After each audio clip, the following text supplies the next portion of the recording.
Hey guys, welcome back, Jim Boat. It has been exactly 1 year since I purchased this little trailable houseboat to convert it from an internal combustion trailable houseboat to an all-electric. What I wanted to do in this video is I wanted to do a walkthrough of exactly the changes that I've done. And I want to talk a little bit about what's coming up for the next year.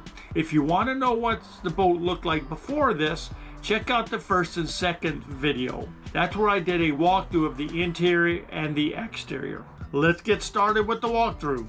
On the pedestal, all I've done on the pedestal is remove the depth finder and a couple other things up here. I'm going to put a touch screen up here, which I already have. I just haven't mounted it yet. I've removed obviously the manual controlled throttle, and I've put the electric control throttle. All the instruments and stuff have been there. I'm not really sure what I'm going to do with the panel here because I don't need all of this. It's RPM and tachometer, stuff like that. And yes, the boat sat here through the summer, unfortunately, so I've barricaded it up to protect us from the Arizona sun. Let's see what's next. This is going to be the main desk work area. I was thinking about using that, but I haven't figured out how I would use this yet. So I'll probably put my gaming monitor right here and my laptop right there. As you can see, I've already added a monitor holder here. I've got one little power receptacle there, and that's it. That's going to supply all of this. As you can see, I already have a plug on there to handle a lot of the power. I have upgraded the system a little bit to 50 amps. But I think this will be the desk right here. I've not replaced any of the power outlet here. That's still the original one that came with it. In the bathroom, all I did with the bathroom is put in a removable porta potty. There is no holding tank for this, so when I need to use this, I just have to disconnect it, take it out, and clean it. That's all I've done in the bathroom. Obviously, the star of the game is the Stealth electric outboard motor, and they custom size different sizes that you need. I put a giant box up here to put the batteries in. This is just a little bit larger than the one that came with it, but I needed it larger because I needed to put a lot bigger batteries in here, and I got rid of the gas tank. The second star of this adventure is my solar panels. I have 550 watt bifacial solar panels mounted on the roof. 3 of these batteries go to one battery, 2 of these panels go to another battery. And I've got my Starlink satellite mount right here, which is really cool. You'll notice that this solar panel is higher than the rest. That was a trial. I wanted to get a little bit room over the bow, but I also wanted to see if I could use the bifacial part of the solar panel.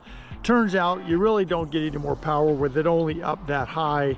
And I didn't want all of these panels up that high just for wind resistance, stuff like that. So the rest of them I have mounted down low. Now my favorite out of this whole project are the batteries. I have never been able to go boondocking in any vehicle I've had. All of my RVs that I've upgraded, I've never been able to be off-grid, truly boondocking. These batteries give me the ability not to be plugged in to any service at all, and I'm still able to do everything I want to do, including run the air conditioner. I'm going to do a deep dive on this once we get this boat out on the water and exactly how all of this mess works. But it does work, and I'm really happy with it. This is the electrical part, which is right above the bed when you walk into the outdoor. This is what I've done for the electrical panel. There really wasn't a whole lot of room to put stuff here, but I put some plywood up here, mounted everything to it. It actually works really well. 5 kilowatt inverter. That one is really awesome. That gives me all of my power in here for the air conditioner, my computers, any power that I need. Solar connector right here, and this is a 5 kilowatt surge protector, so when I plug into a marina or even an RV park spot, this will protect the power if it ever goes bad. Just a side note, that's Bluetooth. That is wireless, but I haven't figured out how to use it. That's what this thing is, and no, I don't know how to use it yet. Eventually, when I get this boat on the water, I'm going to figure that out, but it's not as wireless as I was thinking. That one is Bluetooth. Really cool app on that. What to do with all of that wiring, I don't know. That's upgrades, and I don't know what I'm going to do with that. The original plan of this project was to get everything that I've gotten done installed on this boat and start using it on the West Coast, working from Arizona all the way up to Seattle. It didn't quite turn out that way. I did get all the project done where the boat was usable, but I had a little opportunity with things breaking and having to wait to be repaired. Hence why I'm sitting here in Arizona throughout the whole summer trying to do repairs. That's just what happens when you're doing a project that's on the bleeding edge of technology, and I'm okay with that. I do consider this project complete for version 1.0. I do look forward to doing upgrades on a lot of the stuff that after I put it in, I realized I should change this a little bit.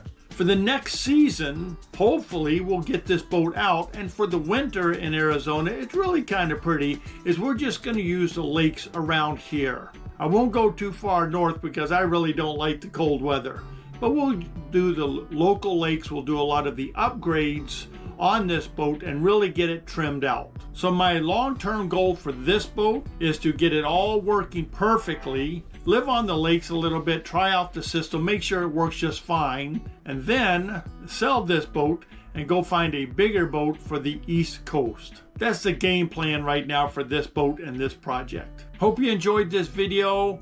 Please leave a like below. Please leave a comment down below on what you think of this project. And as usual, I love you guys. I'll talk to you on the next video.